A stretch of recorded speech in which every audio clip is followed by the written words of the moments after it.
하나님 말씀 보시겠습니다. 하나님 말씀 요한일서 4장 1절부터 3절까지 말씀 보시겠습니다. 하나님 말씀은 요한일서 4장 1절부터 3절까지 말씀, 신약성경 제 성경으로는 392페이지입니다. 신약성경 392페이지 요한일서 4장 1절부터 3절까지 말씀 찾으셨으면 제가 봉독하겠습니다. 사랑하는 자들아, 영을 다 믿지 말고 오직 영들이 하나님께 속하였나 분별하라. 많은 거짓 선지자가 세상에 나왔습니다. 이로써 너희가 하나님의 영을 알지니 곧 예수 그리스도께서 육체로 오신 것을 시인하는 영마다 하나님께 속한 것이요 예수를 시인하지 아니하는 영마다 하나님께 속한 것이 아니니 이것이 곧 적그리스도의 영이니라. 오리란 말을 너희가 들었거니와 지금 벌써 세상에 있느니라. 아멘.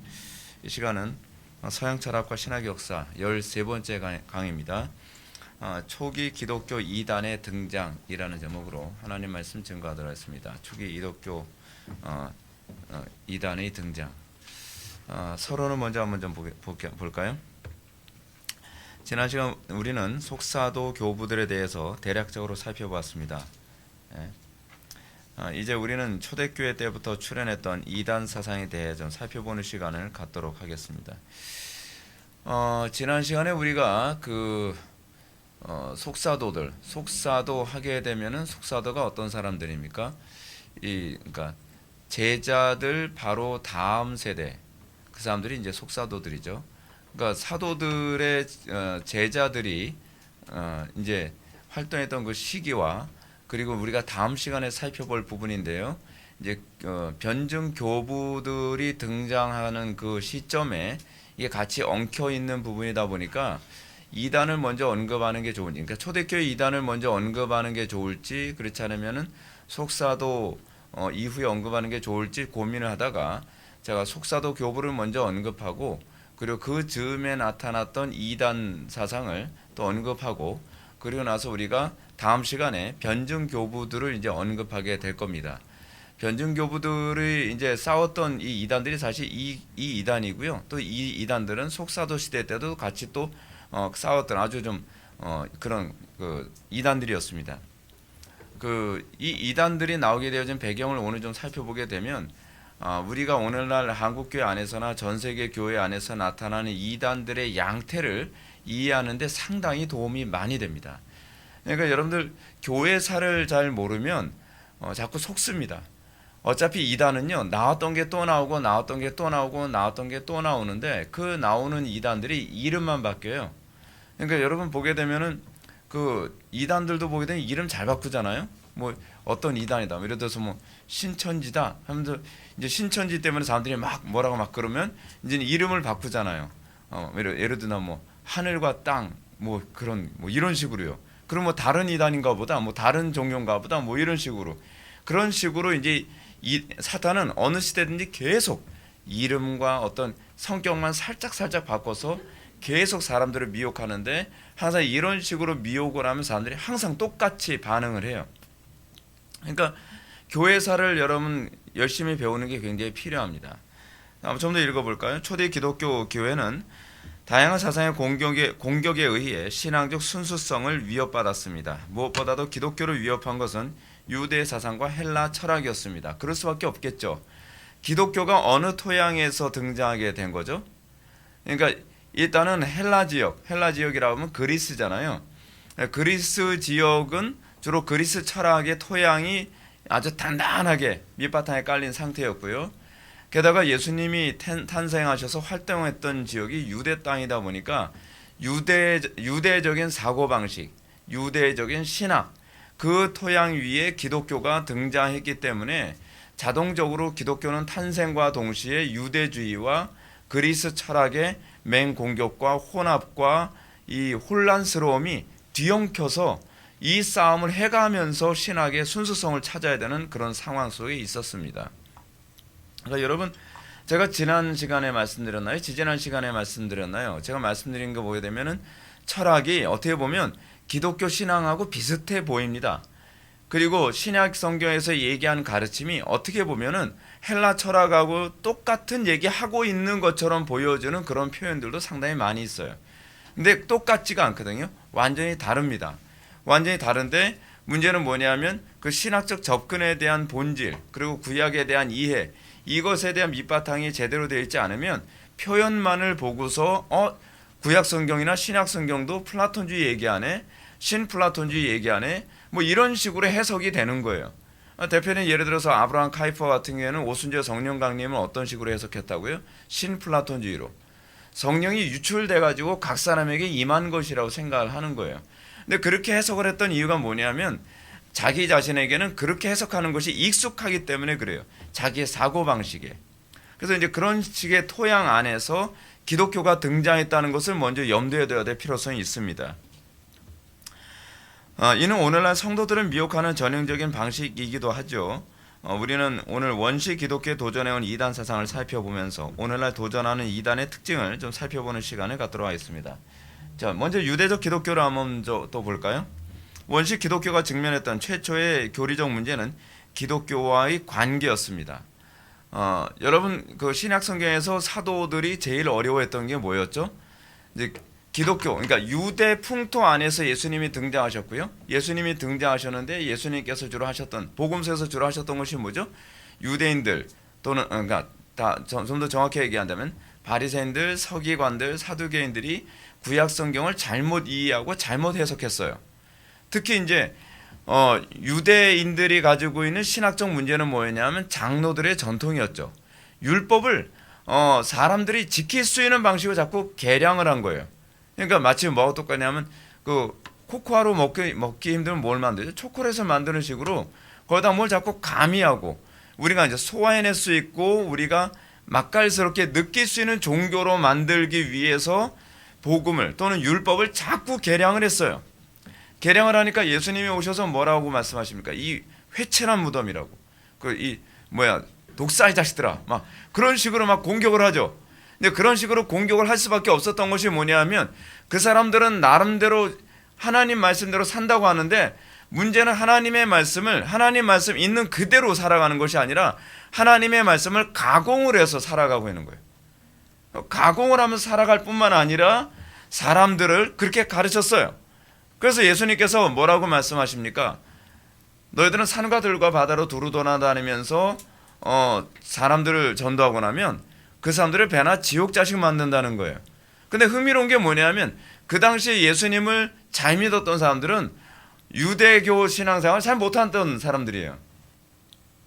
그러니까 유대교 신앙에 열성적인 사람일수록 오히려 하나님을 더 배척을 했죠. 예수님을 더 배척을 했습니다. 그렇죠? 그러니까 예수님이 뭐라고 말씀하십니까? 사두개인들이나 바리새인들을 향해서 너희들보다 세리와 창기가 하나님 나라에 먼저 들어가고 있다라고 얘기하는 거예요. 그러니까 예수님께서 왜 바리새인들이나 사두개인들을 향해서 지금 이 부분은요. 오늘날 한국교회 안에도 그대로 적용되는 부분입니다. 여러분들 이거 굉장히 좀 심각하게 생각해야 될 부분이에요. 제가 이 목회하면서도 매번 느끼는 게 뭐냐면 다른 교회에서 나름대로 신앙생활 잘했다라고 자신만만해서 우리 교회 오는 사람들 보면 제가 굉장히 걱정이 많이 돼요. 왜냐하면 자기가 가지고 있는 신앙이 옳다고 생각을 하니까 소위 우리 전통적인 개혁파 신학을 얘기하면 그거 자기 신앙을 부인하고 포기하면서 신앙생활하는 것이 아니라 자꾸 걸러가면서 자기 방식대로 신앙생활한단 말이에요. 그러니까 예수님 당시에서도 예수님의 설교를 들으면서 제일 안 변했던 사람들이 뭐냐면 나름대로 유대교 신앙을 잘 지킨다는 사람들이었어요. 바리새인들, 사두개인들, 서기관들 이런 사람들이요. 근데 아예 이거에 대해서 깡통 아무것도 아는 것이 없는 사람들, 뭐 세리나 창기나 뭐 그런 사람들은 오히려 하다못해 그 사마리아 사람들, 오히려 이런 사람들이 복음에 더 반응이 선명했다는 것이죠. 오죽하면 여러분 보십시오. 바울이 복음을 증거하는데 유대인들이 도무지 말씀을 안 받아들여요. 유대인들이 왜 복음을 안 받아들이죠? 그 사람들은 구약 성경을 가지고 있는 사람들이잖아요. 그 사람들 언약 백성들이잖아요. 근데 그 사람들이 도무지 복음을 안 받아들여요.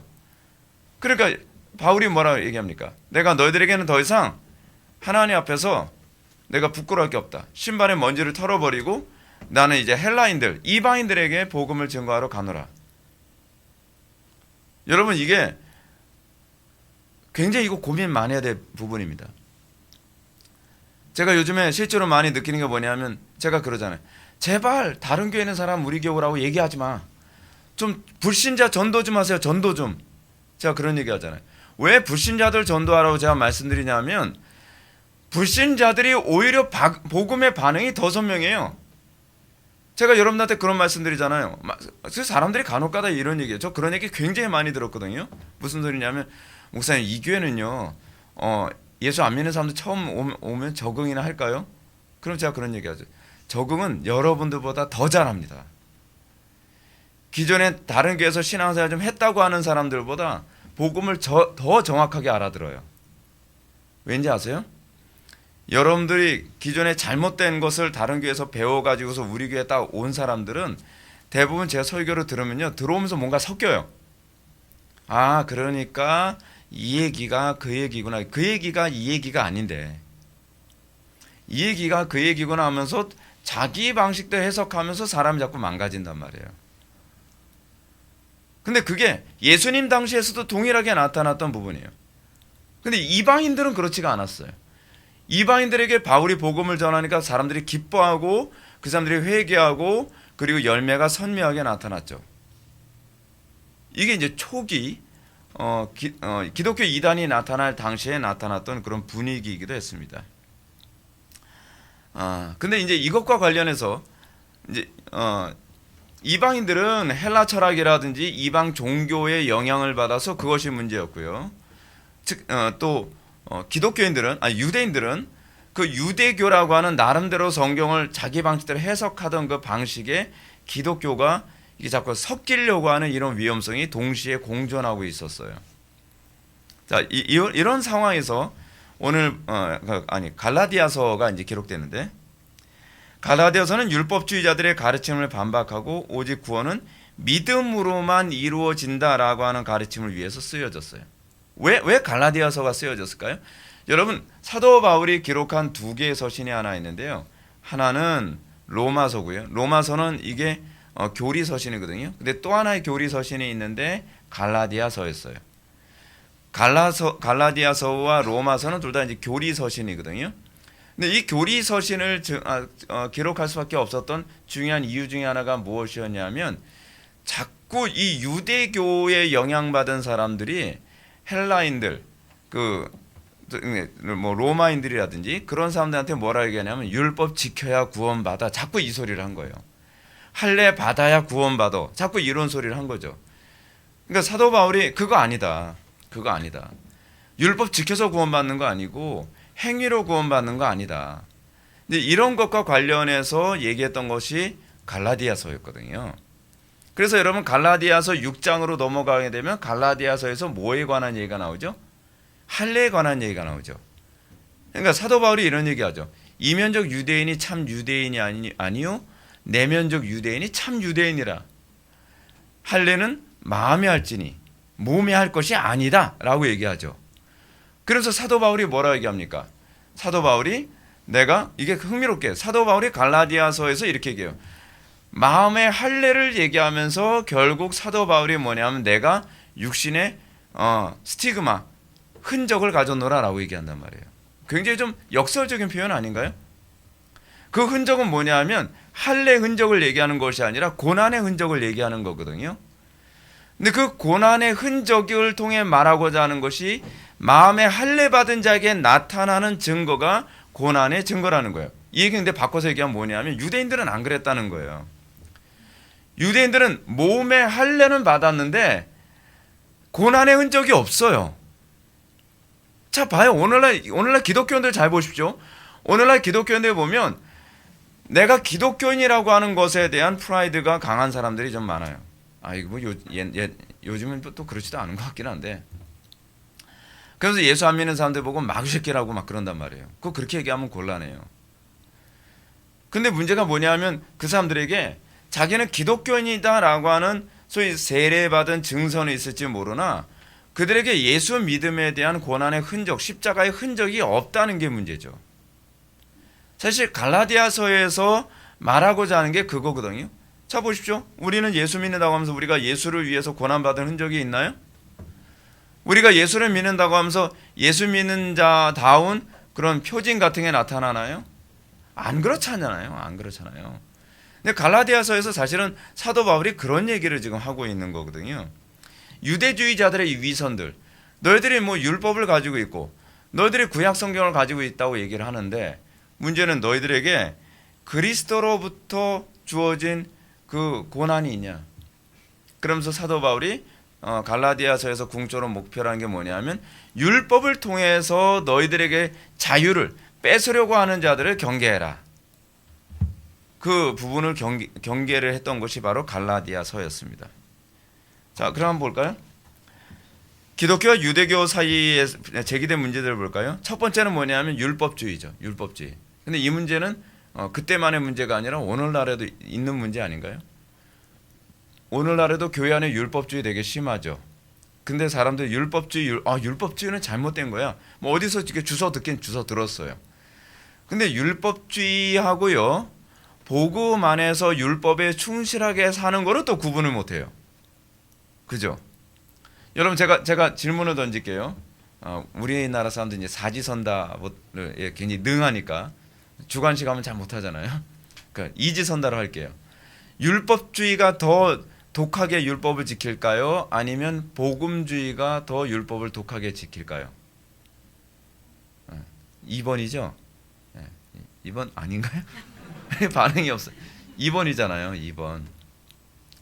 왜냐하면 율법주의는요, 예수님께서 그렇게 말씀하시죠. 살인하지 말라라고 옛사람이 말한 바 살인하지 말라라고 했지만 내가 너에게 말하노니 형제를 미워하는 자마다 이미 살인하였느니라.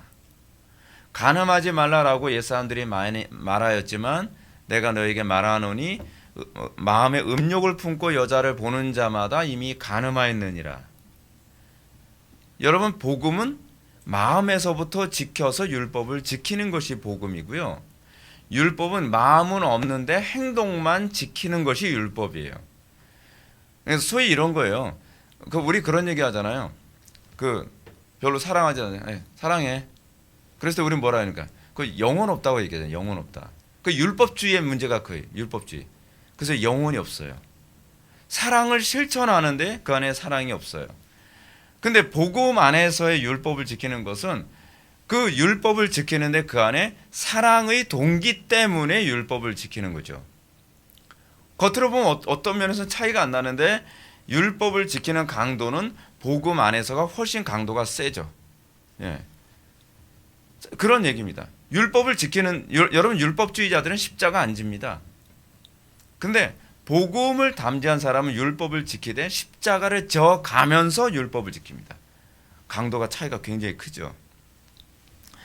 자, 기독교인들은 구약 성경의 율법을 따라야 할지 따르지 말아야 할 것인지를 고민했습니다. 온건한 사람들은 스스로 율법에 복종하지만 다른 사람들에게 복종을 강요하지 말아야 한다, 이렇게 주장을 했고요. 또 강경한 사람들은 율법을 복종할 뿐 아니라 진정한 기독교인이라면 다 율법에 복종해야 한다라고 얘기했습니다. 그래서 이제 갈라디아서가 기록될 당시에는 할례 안 한 사람 지옥 간다, 뭐 이런 거죠. 구원 못 받는다. 그 율법을 다 지켜야 된다. 제사해야 된다. 뭐 이런 식의, 여러분, 이런 식으로 가르치는 기독교인들 요즘 많이 있죠. 의외로 굉장히 많이 있습니다. 구약 시대 때처럼 뭐 돼지고기 먹으면 안 된다, 피도 먹어서는 안 된다, 뭐 이런 주장하는 사람들이 많이 있습니다. 그래서 제가 그 부분을 제가 반박해서 제가 칼럼도 하나 썼잖아요. 그렇죠? 순대를 먹어서는 안 되는가? 뭐 이거. 순대는 돼지 피가 들어가 있잖아요. 근데 그거는 율법주의자들이 소위 율법에 대한 이해가, 신약적 이해가 부족해가지고 한국교회에서도 여러분 그렇게 가르치는 사람들 상당히 많이 있거든요. 그래서 뭐 순댓국을 먹었다 그러면 저건 지옥 갈 놈, 뭐 이런 식으로. 아니, 순댓국 먹는다, 그 맛있는 순댓국. 저 같이 사는 사람은 순댓국 되게 싫어하는데 그 사람은 천국 가고 저는 지옥 가나요? 너무하구만. 하여간 그 당시에 이제 교회 안에서 많이 대두됐던 문제, 이건 이미 신약 성경에서 대두됐던 문제죠. 이 율법주의에 관한 문제. 두 번째 뭐냐, 에비온주의. 처음 들어보는 용어죠. 에비온주의. 위에 주장이 발전했습니다. 이 율법주의가 발전해서 율법의 복종을 절대시하면서 이 사람들은 바울을 아예 배교한 자라고 칩니다. 근데 이 사람들이 신약 성경을 믿는 사람들이에요. 그래서 바울 서신을 안 보죠, 이런 사람들은요.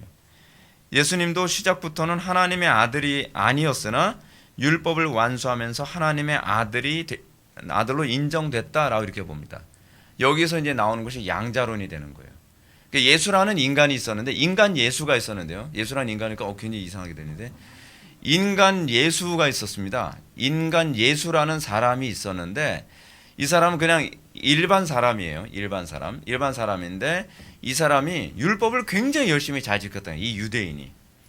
그래서 율법을 너무나 잘 지키니까 이 사람에게 로고스가 임해서 양자, 하나님의 아들로 인정됐다라고 생각했던 사람들이 에비온주의자들이에요. 네. 근데 여러분, 이런 얘기가 사실은 뭐예요? 이게 신학적인 게 아닙니다. 이건 자기의 상상과 자기의 철학이 뒤섞인 거예요. 이것 때문에 칼빈이요, 기독교 강요를 쓰거나 그렇지 않으면 그의 서신에서 어떤 얘기를 했냐면, 제발 철학으로 성경 해석하려고 하는 태도는 버려라라고 하는 거거든요. 그거를 스콜라주의라고 그러죠. 스콜라주의. 기존에 자기가 가지고 있는 철학적인 선입견을 가지고 성경을 해석하려고 하는 모든 태도를 철저히 배격했던 것이 칼빈의 신학의 특징입니다. 또 엘카이즘이라고 하는 걸 또 한번 볼까요? 엘카이즘은 엘카이에 의해 주장된 것으로서 기독교뿐만 아니라 유대교 자체까지 새롭게 재해석하려는 움직임이었습니다. 그러니까 기독교를 해석하기 위해서 유대교를 새롭게 해석하는 거예요. 근데 여러분, 요즘에 그 뭐더라? 칭의론 논쟁과 관련해 가지고서요, 요즘에 유대교를 재해석하자라고 하는 그런 주장이 또 나오고 있거든요. 나온 지 좀 됐어요. 바울이 세 관점이라고 했어요. 유대교를 재해석하자. 유대교에서 구원을 어떻게 이해했는가? 유대교에서 소위 어떻게 구원받는다고 생각하는가? 율법을 어떻게 이해했는가라고 하는 걸 최근에 서구의 신학자들이 유대교를 재해석을 해요. 그래서 유대교를 재해석하면서 바울의 신학을 재해석하고 그렇게 해서 칭의론을 재해석하자라는 주장이 나오는데, 그래서 결론이 뭐냐면 가톨릭의 칭의론을 받아들이자는 쪽으로 가는 거거든요. 해안에 여러분 새 것이 없습니다. 옛날에 했던 짓 또 하고 있는 거예요. 탐 라이트라든지 샌더슨이라든지 뭐 이런 사람들이에요. 자, 근데 이 운동은 에비온주의와 영주주의의 영향을 받았습니다. 바로 전에 엘카이즘 바로 옆에 에비온주의가 있었죠. 근데 이 에비온주의하고 영주주의가 여기에 그대로 영향을 줬어요. 엘카이는 어떻게 이런 체계가 생겼냐면, 이게 좀 재밌습니다. 69마일이 어느 정도인가 제가 계산했더니 154km의 키를 가진 천사로부터 계시를 받았습니다. 154km면 얼굴도 안 보일 거예요. 얼굴이 보이면 발이 안 보이겠죠. 하여간 154km 정도 되는 이 천사로부터 이제 계시를 받았다고 합니다. 그것에 근거해서 엘카이즘이라는 게 나왔어요. 엘카이즘은 율법 준수를 강조하고요. 여러분 이 부분은 먼저 제가 얘기합시다. 이단의 특징이 뭐냐면 극단적으로 딱 두 개입니다. 율법을 아예 무시하든지 아예 율법만 강조하든지. 여러분 이거 조심하셔야 돼요. 여러분 하도 기독교가 그 윤리도덕적으로 문제가 있다고 생각을 해서 주로 이제 율법만이 강조하면 좋은 교회라고 생각하는 사람들이 많이 움직이죠. 그리고 율법주의에 진절머리가 난 사람들이 주로 어느 쪽으로 가죠? 무율법적인 교회로 많이 옮겨가죠. 신비주의에 진절머리 난 사람들이 교리주의 교회를 많이 찾아가고요. 교리주의 교회를 갔더니 사랑 하나도 없더라, 너무 냉랭하더라라고 하는 사람들이 아예 신비주의로 가버리죠. 이런 식의 극단에서 극단으로 가는 것이 인간의 타락한 본성의 특징입니다. 그런데 여기서 이 엘카이즘 같은 경우에도요, 이 율법 준수에 굉장한 초점을 맞춰요. 율법 준수를 강조하고요, 할례를 받아야 하며 예수님은 선지자 중에 한 사람이라고 주장했습니다.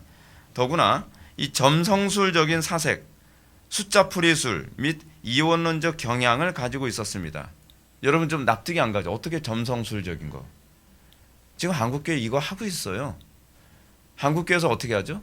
연말에 뭐 성경 구절 뽑기. 무슨 차이예요? 그런 미신이.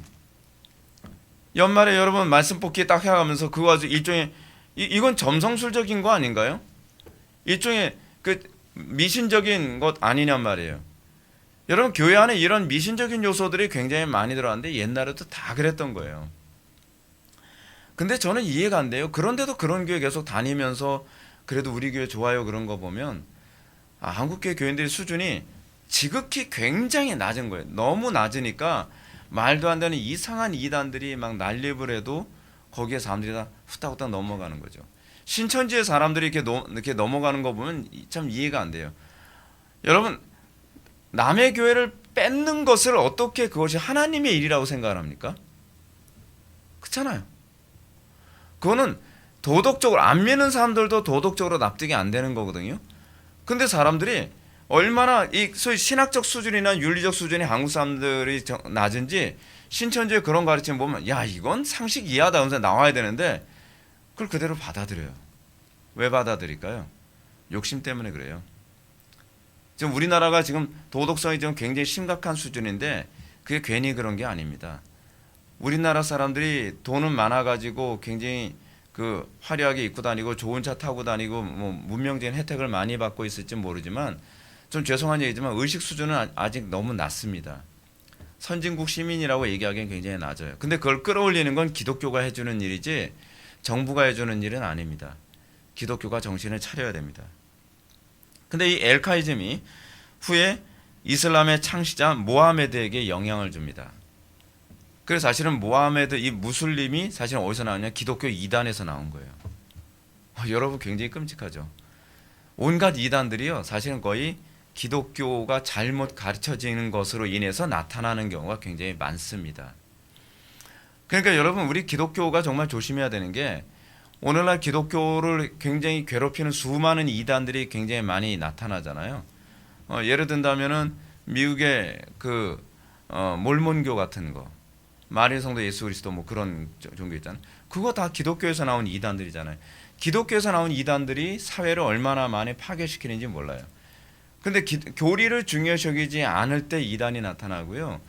또 교리는 중요시 여기는데 거기에 하나님의 은혜에 대한 그 열망이 없을 때 이단이 나와요. 그러니까 우리 기독교가 얼마나 균형 잡혀야만 정상적으로 갈 수 있는지 알죠. 근데 여러분 옛날에 D.L. 무디가 목회 사역 했을 때 굉장히 부흥이 많이 일어났다 그랬잖아요. 근데 무디의 문제가 뭐냐면 교리가 좀 빈약했다는 게 문제였거든요. 열정은 굉장히 대단해요. 가는 곳마다 막 각성이 일어나고요. 많은 사람들이 예수님을 영접하는 일이 많이 있었죠. 근데 문제는 뭐냐면 교리가 약하다 보니까 그때 그 몰몬교가 그때 생기게 됩니다. 사람들이 막 뜨거운 열정은 있는데 문제는 뭐냐면 그 열정이 방향이 잘못되니까 몰몬교 같은 이단이 그 당시에 이 무디 사역을 통해서 일어난 이단들이 또 많이 있었다 그래요. 근데 부흥이 일어나면서도 이단이 안 일어났던 거의 안 일어났던 때가 있었습니다. 청교도입니다. 청교도는요. 청교도 때 여러분 부흥이 엄청났었거든요.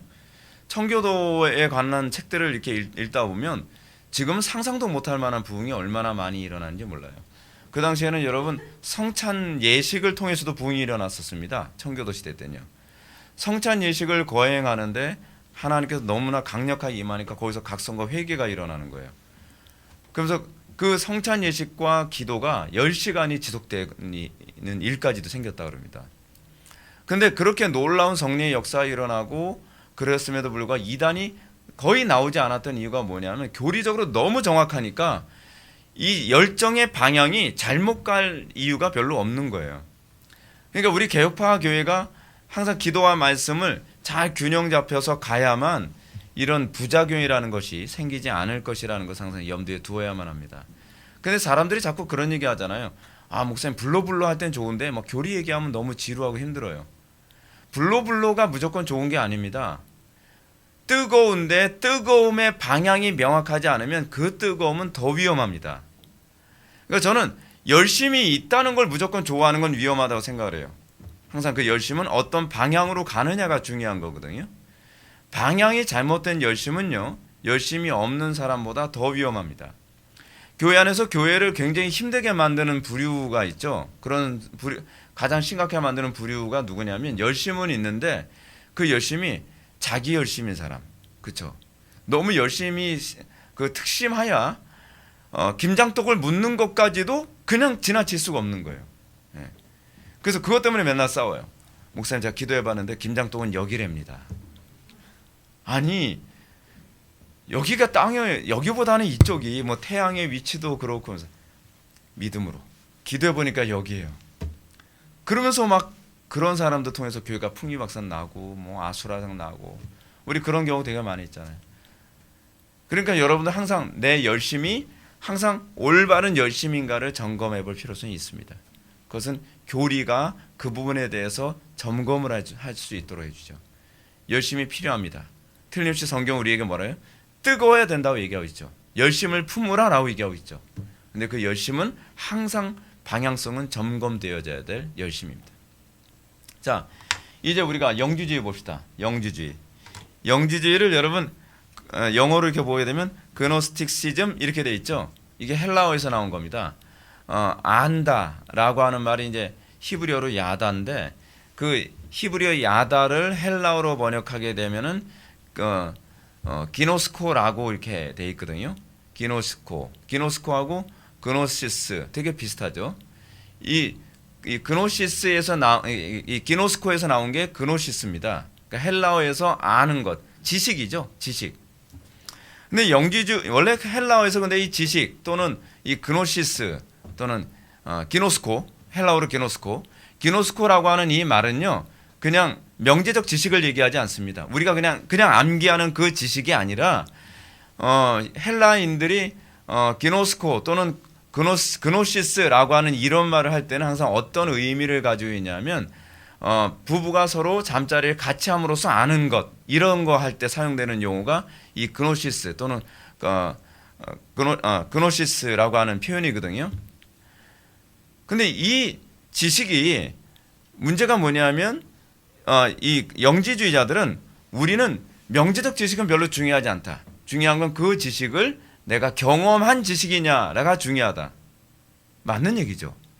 어느 정도는 맞는 얘기예요. 근데 여기서 또 잘못 틀어졌다는 게 문제인 거예요. 한번 봅시다. 영지주의는 건전한 사도적 가르침인 기독교 교의를 이교 철학으로 조직하려는 가운데 하나였습니다. 영지주의라는 명칭은 지식을 의미하는 그리스어 기노스코거든요. 그노시스에서 유래됐다. 기노스코는 아마 동사형일 것 같아요. 이게 그노시스가 아마 이게 명사형일 겁니다. 이들은 내면의 빛을 통해 얻은 참된 지식을 얻는 것이 구원이라 생각했습니다. 여러분 이거 어디서 많이 듣던 거죠? 내면의 빛을 통해서 구원을 얻는다. 그래서 교리 그런 거 너무 별로 중요하지 않다. 중요한 건 내 마음에 얼마나 이 조명이 많이 됐느냐. 이것이 중요하다. 그죠? 그래서 이 사람들이 추구하는 게 뭐냐면 죄로부터의 구원이 아니라 무지로부터의 구원이에요. 이게 문제예요. 그리고 또 믿음이 아닌 지식을 통한 구원이에요.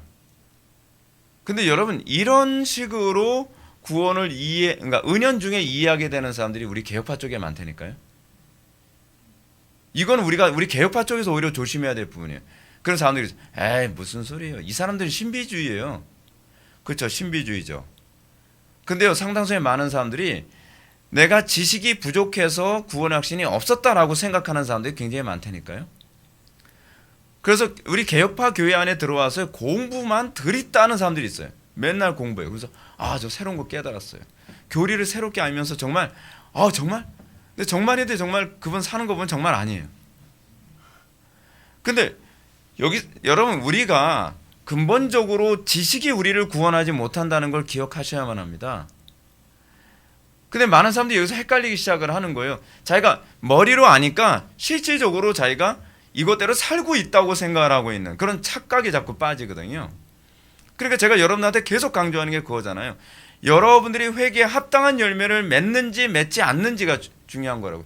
죄로부터 자유함을 얻은 것인지 그렇지 않은지가 중요한 거잖아요. 근데 이 개혁파 교회 안에서 이 부분을 얘기하면서요. 죄로부터의 자유, 죄와 싸우는 그 경건 생활에 관해서는 별로 가르치질 않아요. 왜냐하면 사람들이 이미 지식을 얻은 것 때문에 너무 좋아해서 거기다 참을 뿌리기 싫거든요. 막 자기가 많은 걸 깨달았고 이건 지적 깨달음이에요. 이 지적 깨달음이 굉장히 쾌감이 있거든요.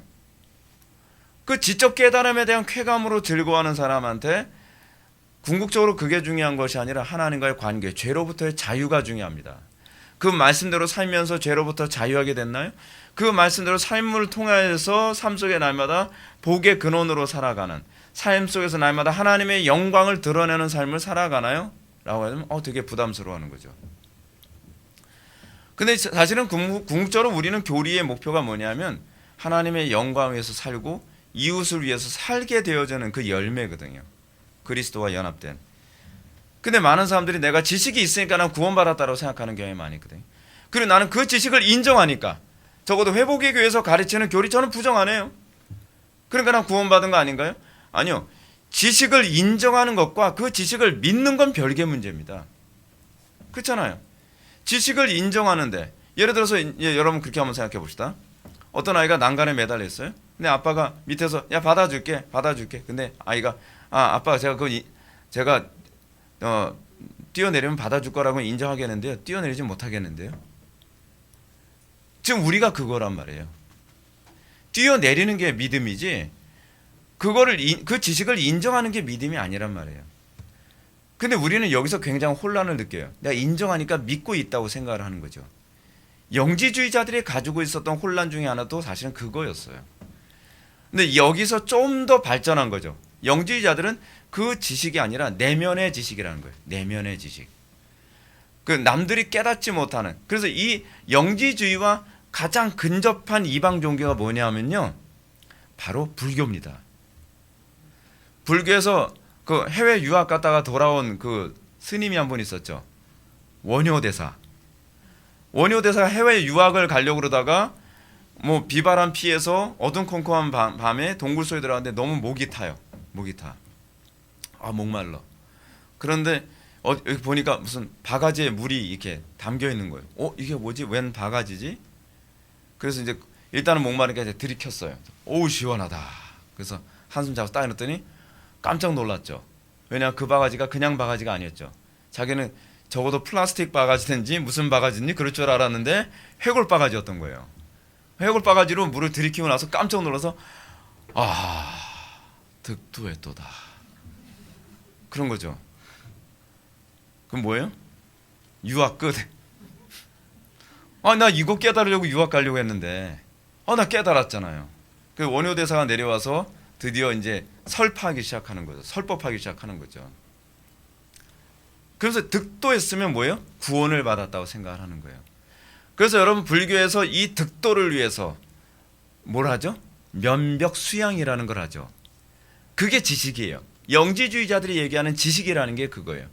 그리고 영지주의자들이 궁극적으로 스님들에게 영지주의자들이 아니죠. 불교에서 사람들이 스님들에게 어떤 설법을 들으려고 하는 것도 결국 뭐죠?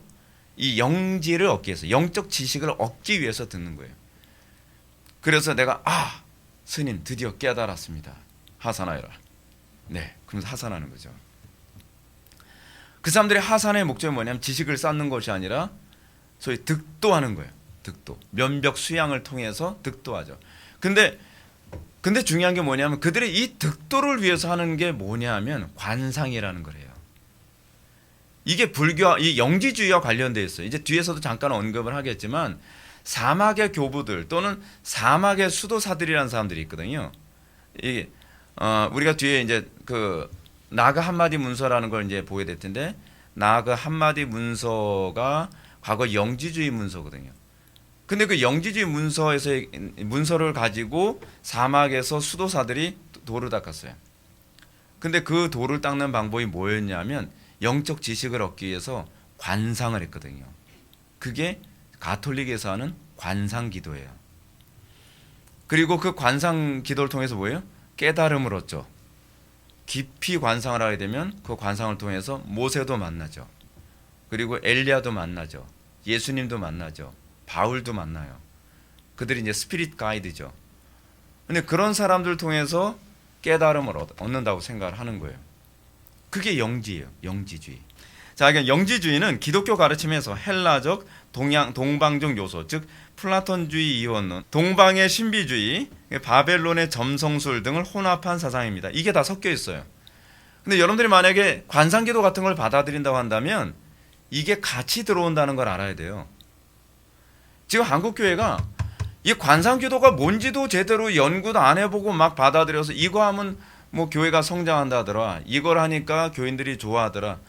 아니, 하나님이 좋아하시냐가 중요한 것이고 교회 산에서 관상기도가 나오게 되어진 역사적 배경을 봐야 되잖아요. 근데 이런 연구조차도 충분히 하지 않고 교인들한테 이게 독약인지 똥물인지 그냥 막 먹여서 교인들을 다 죽여버리는 거예요. 심각한 문제죠. 근데 이 영지주의의 창시자가 누구냐면 사도행전 8장에 나오는 이 마법사 시몬입니다. 여러분 교회사 책을 보게 되면 마법사 시몬이라고 나오지 않고 영지주의 창시자 이름을 시몬 마구스라고 이렇게 언급하고 있거든요. 근데 마구스가 마법사란 얘기예요. 번역하면 이 마법사입니다.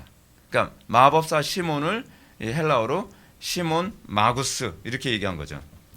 이 마법사 시몬은 온전한 회개를 하지 않고요. 이 부분이 굉장히 중요합니다. 성령을 돈으로 주고 사려 했고요. 그의 태도는 베드로의 저주를 받게 됐죠. 자, 기독교에 관해서 제가 다시 한번 얘기해 봅시다. 기독교의 입문은 뭐부터 시작하죠? 회개에서 시작합니다. 회개에서 시작한다는 얘기가 굉장히 중요한 얘기입니다. 시몬 마구스가 왜 영지주의자가 됐느냐? 자기가 기존에 가지고 있었던 어떤 마법, 그 사람이 이제 마법을 가르쳤던 사람이거든요. 마법을 행하고 이거를 버리고 그리스도만을 받아들이는 게 회개입니다. 근데 회개하지 않는 사람들의 특징이 뭐냐면 자신의 기존의 죄악과 세속적 방법론, 경험, 지식 위에 복음을 쌓아 올릴 수 있다고 생각하는 것이 회개하지 않고 교회 오는 사람들의 특징이에요. 그런 사람들의 특징이 뭐냐면 회개한 것 같은데 나중에 변질돼서 일시신앙으로 나타나요. 시몬 마구스가 그 케이스입니다. 시몬 마구스도 뭔가 은혜를 받은 것 같았어요. 은혜를 받은 것 같은데 진짜 은혜는 뭐냐면요, 옛적 삶을 청산하고 회개하고 그리스도만을 어린아이처럼 받아들이는 것이 신앙이거든요. 근데 이걸 안 하는 거예요. 여러분, 우리는 회개를 뭐라고 생각하죠? 자, 하나님 잘못했어요 라고 하는, 하나님께 죄를 비는 것을 회개 정도로만 생각을 하잖아요. 근데 사실은 회개의 더 명확한 개념은 그 개념이 아니에요. 기존에 내가 생각했던 사고방식, 기존에 당연히 옳다고 생각했던 것, 그런 것들을 다 청산하고, 그러니까 포맷시키고, 우리가 컴퓨터에 보게 되면 포맷이라는 용어가 있는 것처럼 싹 포맷시키고 거기다가 완전히 리뉴얼 하는 거죠. 새로운 프로그램을 깔듯이 우리가 온전히 그리스도라고 하는 것으로 우리의 기초를 딱 만드는 것. 그렇지 않으니까 어떤 문제가 발생하냐면 시몬 마구스가 이것도 괜찮고 저것도 괜찮다라고 생각을 하게 되는 거예요.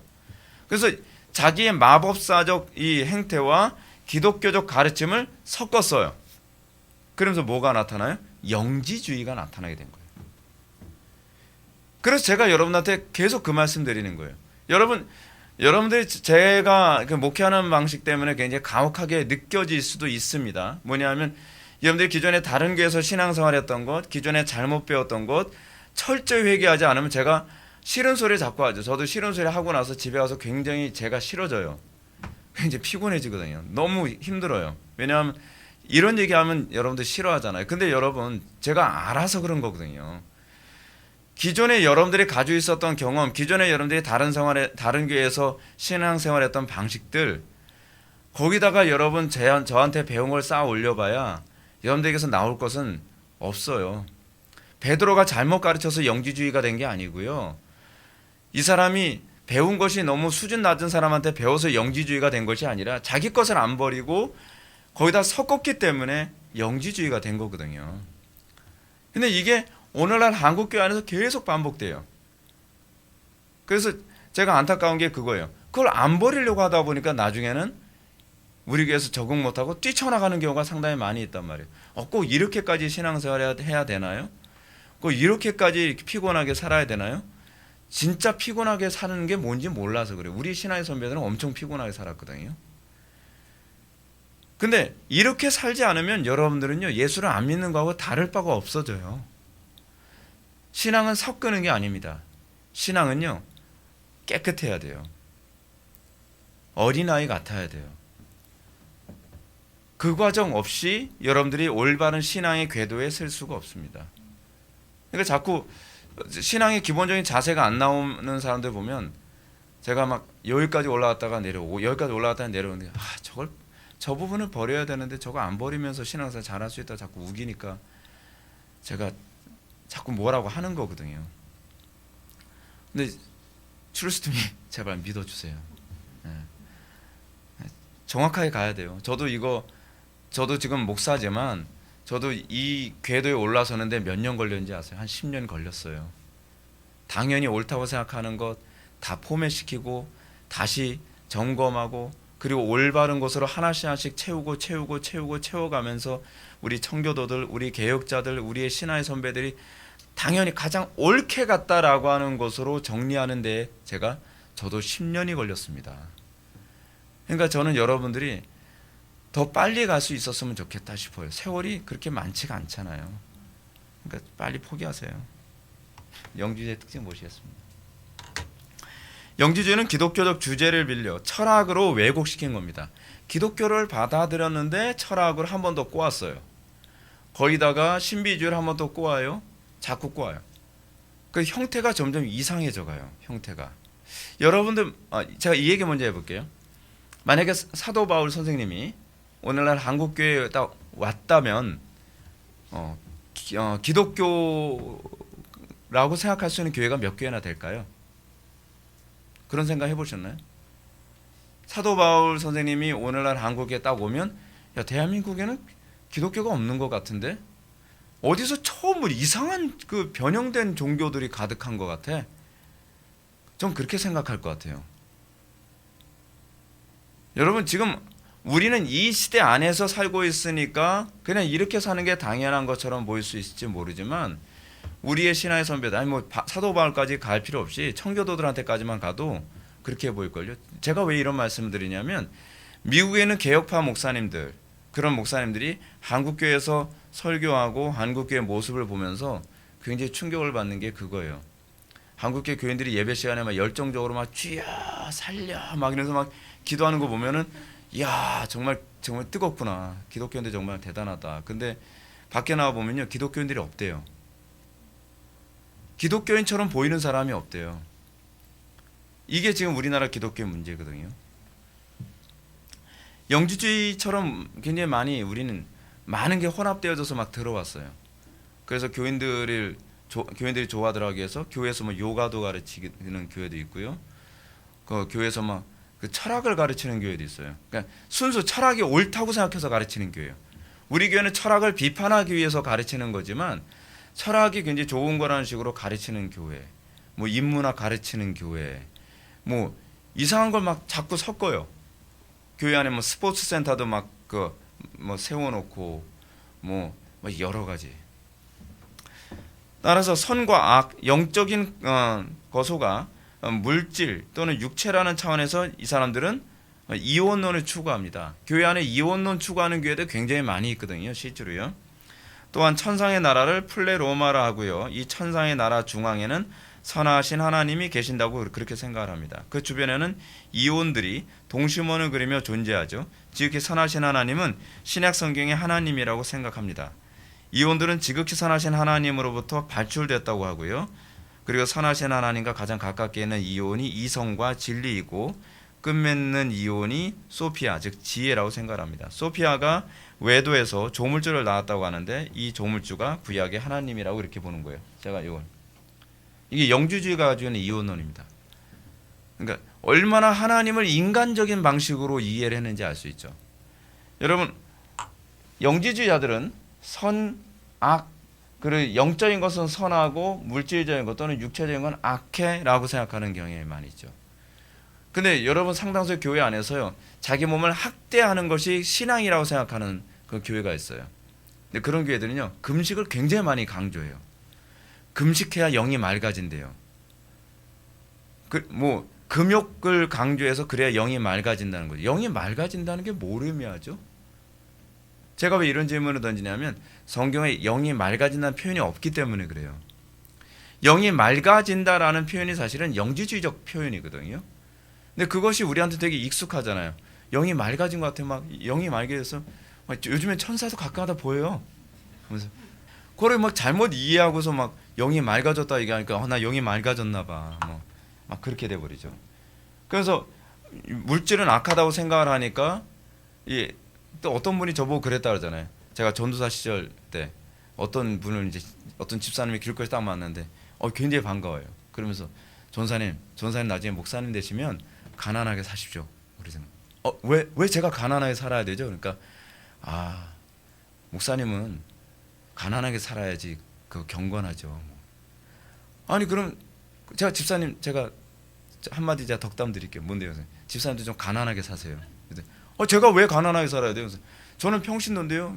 만인 제사장이잖아요. 아니 어떻게 생각을 근데 이게 영지주의적인 사고가 은연중에 밑바탕에 깔려 있는 거예요. 은연중에. 그 사람 또 그랬을 거예요. 저 인간은 입만 살아서 말은 엄청 잘한다. 영지주의적 세계관 한번 볼까요? 영지주의적 세계관. 이게 이제 이 초록색으로 제가 이제 색칠해 놓은 게 이게 이온입니다. 그래서 이온을 제가 이제 연두색으로 제가 글씨를 썼잖아요. 이게 이온들이에요. 이온은 하나님으로부터 이렇게 발출돼서 원형으로 뱅글뱅글 돈다는 거예요. 근데 여러분 성경에 이온이라는 게 있나요? 문제는 뭐냐면 사람들이 여기다가 성경 말씀만 갖다 붙이고 그러면 이게 실제로 성경적인 줄 안다는 거예요. 근데 그 당시에 영지주의자들이 이런 식으로 성경을 해석을 했어요. 자, 어떤 식으로 해석을 했을까요? 그 하나님은 지고선이라는 것에 대해서 여러분 동의하나요? 동의하지 않나요? 동의하죠. 근데 하나님이 지고선이라는 것과 뭔가 자꾸 섞기 시작을 하는 거죠.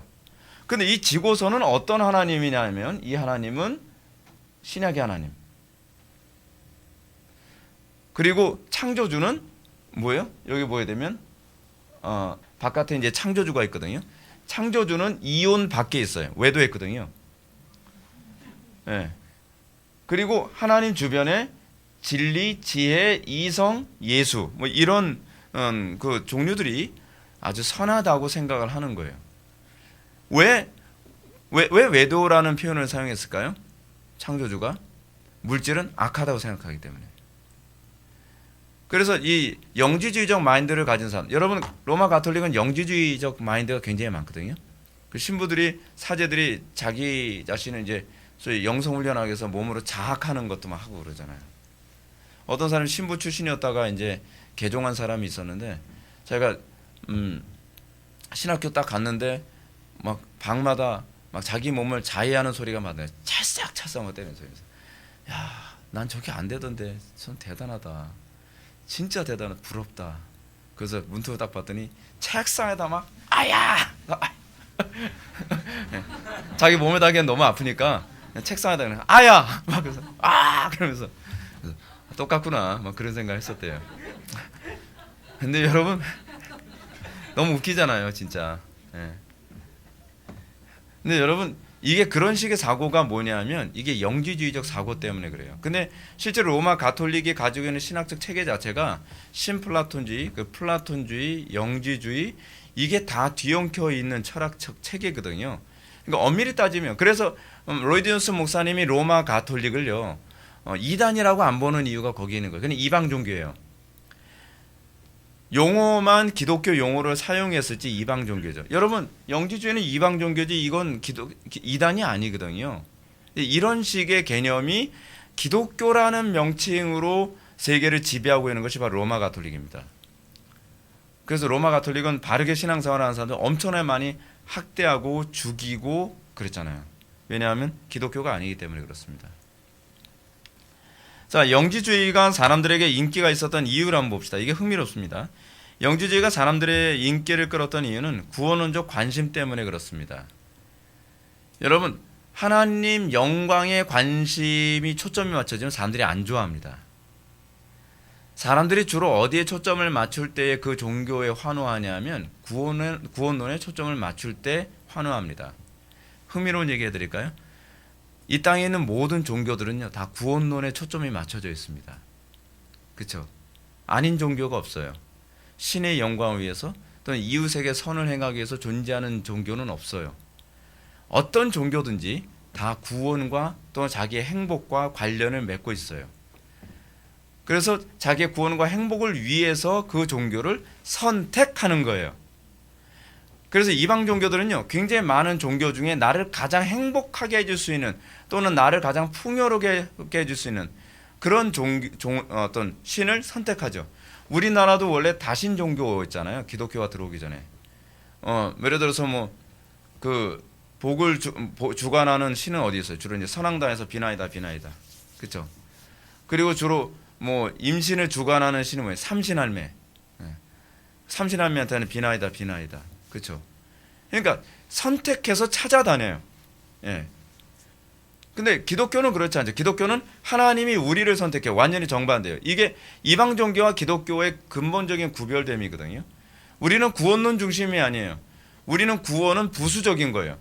궁극적 목적과 또 이 부수적 목적이라 그랬잖아요. 조나단 에드워즈가 얘기했던 것처럼 궁극적 목적은 하나님의 영광을 나타내는 거고요. 종속적 목적은 구원이거든요. 그러니까 하나님의 영광 위해서 살기 위해서는 우리가 구원을 받아야만 그렇게 살 수 있는 기능이 생기기 때문에, 그래서 우리에게 구원을 주시는 거죠. 그래서 우리가 구원받은 자인지 아닌지를 알려면 뭐로 알 수 있죠? 궁극적 목적에 부합하는 삶이 나오면, 아, 저 사람이 종속된 목적인 구원받은 사람이구나라는 걸 알 수 있는 거죠. 그렇게 하는 거란 말이에요. 그런데 이 영지주의 같은 경우에는 구원론 중심이었어요. 이렇게 하면 구원받아, 이렇게 하면 복받아, 이렇게 하면 병 고침받아. 여러분, 기존의 기독교 한국교회가 이게 좀 약간 비정상적으로 폭발적으로 성장을 했는데, 평양 대붕이 일어날 당시 1900년도 같은 경우에는요, 기독교는 그런 종교가 아니었습니다. 기독교는 하나님의 영광과 이웃을 위한 종교로서 사람들한테 각인이 됐어요. 그래서 사람들이 예수를 믿는 이유가 뭐냐면, 복받기 위해서 예수를 믿는 것이 아니라 변화되기 위해서 예수를 믿었어요. 그거를 안 믿는 사람들이 다 알고 있었어요. 그래서 전도사님들이 돌아다니면서 예수 믿으세요 전도하고 돌아다니면, 옛날에는 어르신들 보게 되면은 뭐 아무 일 안 하고 바깥에 앉아가지고 곤방대 담배 뻐끔뻐끔 피다가 이제 장기 훈수나 두고 막 그러는 거 우리 많이 봤잖아요. 우리 초기 1900년도 초기에 우리 대한민국 이제 그랬다는 거예요. 근데 전사님들이 이제 전도하러 돌아다니면 담배가 뻐끔뻐끔 피다가, 아이 전도사 양반 그래서 불러요. 얘 왜요? 그랬더니, 그 우리 그 손주 녀석이 좀 말 되게 안 듣는데 얘 좀 사람 좀 만들어 주세요. 그 사람들은 알았던 거예요. 근데 여러분, 이게 이제 영국 같은 경우도요, 로이드 존스 목사님이 20대 때 처음 이제 광부를 대상으로 목회를 했을 때도, 그 당시에도 이 로이드 존스 목사님 목회 사역이 굉장히 급성장하고 부흥했던 이유가 병 고침 받거나 그게 아니었어요. 그러니까 사람들이 로이드 존스 목사님이 목회하는 그 교회 가면 사람 된다고 하더라. 이런 것들. 그러니까 자기 영혼에 대한 문제 때문에 교회를 찾아가는.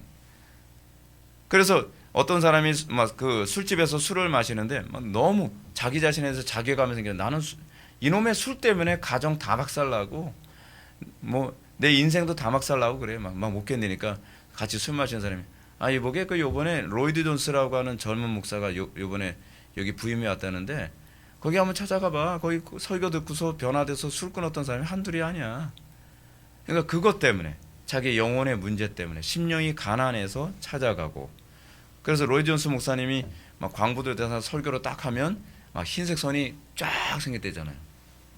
하여간 여러분, 근데 이 사람들이 이 모습이, 영지주의 구원은요, 신비적 조명, 즉 체험과 관련해서 구원을 확신하도록 했다는 점에서 오늘날 은사주의 운동하고 되게 흡사해요. 은사주의 운동을 하는 사람들, 오순절 운동이나 신사도 운동을 하는 사람들의 특징이 뭐냐면, 누가 체험 더 많이 했냐 가지고 경쟁을 하죠. 그죠? 그리고 이걸 통해서 이 영지주의자들은 자신들만의 특별한 지식이 있다고 생각을 했어요. 여기서 엘리트주의 같은 영적 우월 의식이 있었어요. 그래서 이 영지주의자들처럼 오늘날 신사도 운동이나 은사주의 운동하는 사람들은 소위 이게 교리만 가르치는 교회, 우리 교회 같은 교회를 영성이 없어, 이런 얘기 많이 하죠. 저 사람들 뭐 체험해봤나? 이런 얘기 많이 하죠. 신비적 체험해봤나? 환상해봤나? 뭐 입신해봤나? 천국 가지고 갔다 와봤나? 이런 얘기 되게 많이 하죠. 그렇죠? 거기서 일종의 우월 의식을 갖죠. 그게 영지주의예요. 전형적인 영지주의 모습이 지금 그런 식으로 나타나는 거예요. 지금 미국과 대한민국을 굉장히 혼란스럽게 만드는 신사도 운동이나 신비주의 운동들은 사실은 거의 영지주의적 요소들이 굉장히 많습니다. 끝난 게 아니에요. 이 얘기는 지금도 계속 진행 중이죠. 영지주의는 금욕주의와 도덕적 방종이라는 두 가지 극단으로 나타납니다. 그래서 여러분 은사주 운동하는 교회도요. 어느 쪽에서는 굉장히 부도덕한 쪽으로 가는 교회가 있는데요. 어느 쪽에서는 굉장히 금욕적인 그 데가 있어요. 전 그 양쪽 다 봤거든요. 근데 금욕적이라고 해서 그 은사주의가 잘 가고 있는 건 아니에요. 영지주의는 원래 두 가지로 나눠지게 돼 있거든요. 그러니까 금욕주의만이 육체를 부인하는 것이 아니라 도덕적 방종주의도 육체를 부인하는 방식이거든요. 왜냐하면 내가 욕구에 대해서 자유로워야 된다라고 생각을 하는 거죠. 그것이 이미 구원받은 것이다. 누가 얘기하는 거죠? 구원파. 구원파하고도 또 연결이 돼요. 이게 이단이요. 다 이렇게 연결이 된다니까요. 자, 그 영지주의와 사막의 은자들, 은닉한, 그러니까 핍박을 피해서 숨어서 이제 그 종교 생활하는 사람들 얘기하거든요. 근데 우리가 흔히 사막의 은자들 또는 수도사들이라고 불리는 사람들이 영지주의의 영향을 받았습니다. 그러니까 사막의 은자들이 사막에서 돌을 닦다 보니까 종교 생활을 하면서 숨어서 종교 생활하다 보니까 신학적으로 좀 어려움이 있었거든요. 그러다 보니까 이것저것 많이 받아들였어요. 그래서 자기가 나한테 이건 괜찮은데 그러면 그거 받아들여. 이거 괜찮은데 그래서 받아들이면서 신비주의, 영지주의, 관상기도 이런 걸 굉장히 많이 받아들였거든요. 소위 우리나라에서 영지주의, 그 관상기도를 가르치는 분들이 이런 얘기합니다. 관상기도가 그렇게 나쁜 게 아니야. 과거에 사막에 그 은둔자들, 굉장히 영적 고수들이 있는데 그 사람들 사이에서 은밀하게 사용됐던 이 고수들 아니면 이건 모르는 거니까 이런 식으로 얘기하는 사람들이 있거든요. 그 사람들 그 이단인지 모르고 얘기하는 것 같아요. 제가 보기에 그 사람들 이단이었습니다. 사실은요. 근데 이런 사실 사막의 은자들이 잘못된 이런 영지주의 또는 관상기도에 심취해 있다는 것을 누가 알았냐면 아타나시우스 장로가 이걸 알았습니다. 이제 나중에 우리가 변증교부 이후로 가게 되어지면은 아리우스와 아타나시우스 3.2천 논쟁 얘기가 나오잖아요. 거기에 등장하는 아타나시우스 장로거든요. 근데 아타나시우스 장로가 이것을 발견했어요. 그런 수도사들에게 영지주의 문서를 파기하라고 권면했습니다. 그런데 이 코파이오스 수도회는요, 그 권면을 따라서 문서들을 파기하는 것처럼 하면서 감춰버렸어요. 항아리에다 넣고서 감췄단 말이에요. 그리고 이 문서가 언제 발견되냐면 1945년에 나그 한마디에서 발견이 됩니다. 이것 때문에 또 난리가 나요. 이게 이제 영어로 번역됐어요. 2003년에 다빈치 코드라고 하는 영화가 나오게 됩니다. 다빈치 코드 보게 되면은 굉장히 이상한 예수님이 결혼을 했는데 사실은 결혼했는데 그 후손이 아직까지도 어디인가 살아 있다. 이제 이런 얘기, 되도 않는 얘기를. 그래서 그 영지주의 문서에 그런 얘기가 나오거든요. 막달라 마리아와 예수님이 사실은 남들 모르게 이제 연인 관계였다는 거예요. 그래서 그 사이에서 이제 태어났는데 그 태어난 그 사람이 누구냐 해가지고서 무슨 영화를 만들고 그거로 소설도 쓰고 진짜 소설을 쓴 거죠. 근데 이런 내용들이 나그 한마디 문서에 의해서 나왔고요. 이 더 심각한 게 뭐냐면 나그 한마디 문서에 도마복음서라는 게 또 있거든요. 도마복음서는 우리나라에서 또 책으로 번역이 됐어요. 책으로 번역이 돼가지고 이 도마복음서를 누가 또 강해를 했냐면 이름이 비슷한 사람 있잖아요. 예, 돌이 무슨 도마복음서 강해라고 얘기하는데 도마복음서는요 그 위경이거든요. 아주 황당한 내용들이 굉장히 많이 있어요. 그래서 그건 좀 이따 제가 말씀드리겠습니다. 나그 한마디 문서부터 한번 봅시다. 나그 한마디 문서들의 내용을 한번 보게 되면 여러분 나그 한마디라고 하는 지역이 여기 있습니다. 여기 빨간색으로 되어 있는데 여기가 나그 한마디거든요. 나그 한마디고 여기가 이스라엘 지역이에요. 여기가. 그럼 여기가 어딘지 아시겠죠? 그 시내산이 여기 있다고 주장을 하는 그 부분이고 여기가 이제 홍해입니다. 여기가 아프리카, 북아프리카 지역이거든요. 여기가. 근데 북아프리카 남쪽에 북아프리카에서 조금 밑으로 내려가게 되면 나그 한마디라고 하는 지역인데 사막이잖아요. 근데 여기에서 이제 사막의 은둔자들이 이걸 아타나시우스 장로가 파괴시키라고 하는데 파괴 안 시키고 감춰놨어요. 감춰놓고 죽은 거예요. 근데 어떤 사람이 거기 그 동굴에 들어갔다 이것을 발견해가지고 이게 온 세계를 떠들썩하게 만들었거든요. 이 나가 하마디 문서는 13개의 코덱스라고 해야 되면 뭐라냐면 이 책처럼 되어 있는 거 있잖아요. 이제 대부분 이제 사본이 두 종류로 발견됩니다. 하나는 코덱스와 스크롤이라고 하는 거로 발견된 이게 전문 용어예요. 코덱스는 이렇게 책으로 이렇게 나오는 걸 코덱스라고 얘기하고요. 스크롤은 이게 두루마리식으로 된 걸 이제 스크롤이라고 그럽니다. 근데 이제 코덱스 문서로 13개가 나가 한마디 문서가 발견됐어요. 13개의 코덱스와 52개의 문서라고 하는 거 보니까 52개는 아마 스크롤로 발견된 것 같습니다. 근데 이 문서는 요한의 비밀서, 야고보의 비밀서, 읽어보고 싶죠, 제목이. 네. 베드로의 묵시록, 굉장히 읽어보고 싶어요. 도마복음, 영어로 하면 토마스 복음서 뭐 등이 포함되어 있다고 합니다. 특히 도마복음서는 예수님의 심판, 재림, 종말은 아예 거론되지도 않고요. 오직 자신이 깨달아서 새 사람이 됐다는 걸 강조해요. 굉장히 영지적이죠. 굉장히 불교적이죠. 그죠? 전형적인 이방 종교적 가르침입니다. 도울 김용옥은 도마복음서 강해로 사람들을 굉장히 많이 미혹하고 있죠. 예. 이게 밑에 있는 것이 이게 나가 한마디 문서입니다. 여기요. 그 다음에 이제 마르시오즘. 마르시온이라고 하는 사람에 의해서 나타난 이단이거든요.